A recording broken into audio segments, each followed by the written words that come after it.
Oh, now from Manila to West Philippine Sea by jet ski. Bakit? Kanino ba galing ito? Kay Pangulong Duterte. So ba't kayo nagagalit? Siya naman nagsabi nito eh. Diba? Si Digong, kaya nanalo yan. I thought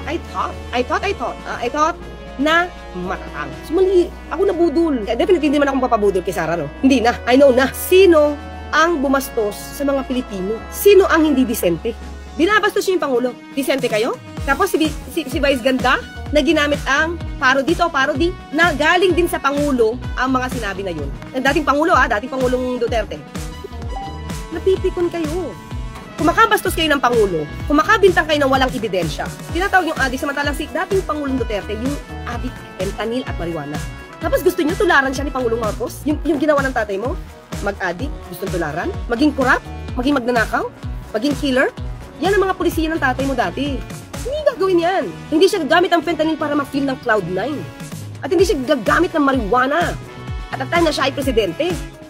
Pero yung ginawa ng tatay mo, pinapahid nyo kay Pangulong Marcos Jr. Wala naman kaibidensya. Puro fake. Fake news peddler kasi kayo. Pinag-usapan natin dito, kabastusan. So lahat ng kabastusan, mukhang nang galing sa inyo. Hindi na kayo pinapatuloy ng Pangulo because disente ang Pangulo. Yung tama na ginagawa ng Pangulo, minamali nyo. Wala kayong nakikitang ginagawa niya na para sa bayan kasi tinatakpan yung mata nyo. He treat us, Filipino, us, his children. That's why all of us, we call him Tatay Digong. He didn't treat drug users as his children. Yeah, he do. But only... You shoot your own children?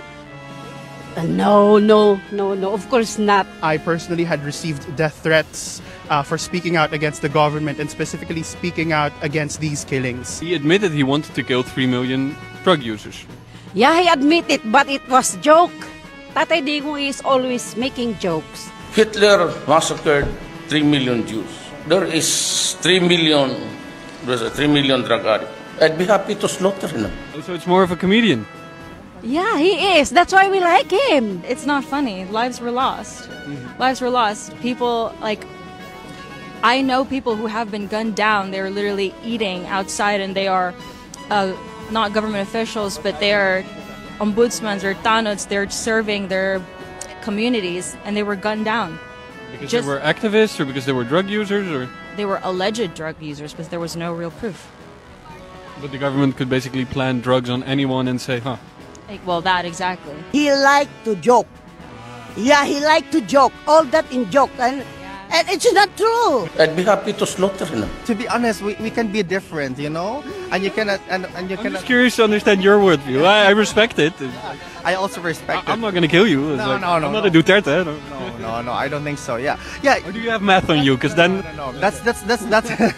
Kantahin ko daw ulit ang Voltes 5. Tato ni Sara sa kanyang binte. Si Pulong naman may tato sa likod. Si Basti naman may tato sa liig. At Rito Kada naman si Kite. Si Digong kinuha na ng ICC. Si Sara naman ma-impeach. Iyakan ang DDS. Voltes 5 ang Duterte.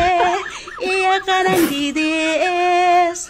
Magtino na kasi kayo para walang gulo. Ma-impeach si Inday Sara. Kulong na si Digong.